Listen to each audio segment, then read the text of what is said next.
Varahi silks వారి grand festive celebrations పొందండి 10,000 రూపాయలు ఆపై కొనుగోలుపై బంగారు నాణెం ఉచితంగా. తెలుగు రాష్ట్రాల్లో పెద్ద సినిమాల టికెట్ ధరల పెంపు వ్యవహారంలో తెలంగాణ హైకోర్టు కీలక తీర్పుని ఇచ్చింది.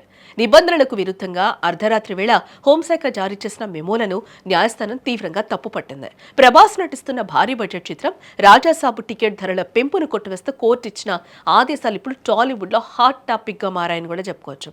సాధారణంగా భారీ బడ్జెట్ సినిమాలు విడుదలయ్యే సమయంలో నిర్మాతలు అదనపు ధరల కోసం ప్రభుత్వాన్ని ఆశ్రయిస్తూ ఉంటారు.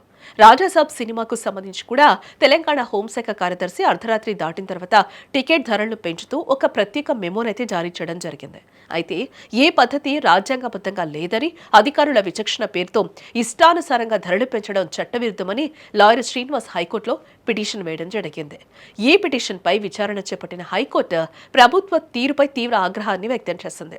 న్యాయస్థానం ప్రధానంగా 3 అంశాలను ఇక్కడ ప్రస్తావించింది.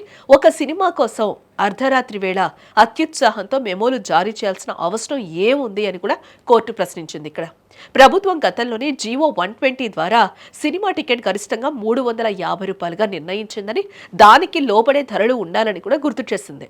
ఏదైనా ధరల పెంపు ఉండాలంటే అది పారదర్శకమైన జీవో రూపంలో ఉండాలి తప్ప అధికారుల వ్యక్తిగత మెమోల ద్వారా సాధ్యపడదని కూడా ఇక్కడ కోర్టు స్పష్టం చేస్తూ ఉంది.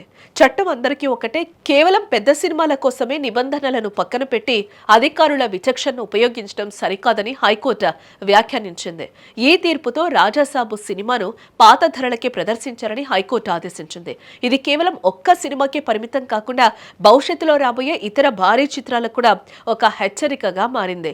మరోవైపు 100 కోట్ల బడ్జెట్తో సినిమాలు తీస్తున్న నిర్మాతలకు ఇది కొంత ఇబ్బందికరమైన విషయంగానే మనం భావించాలి.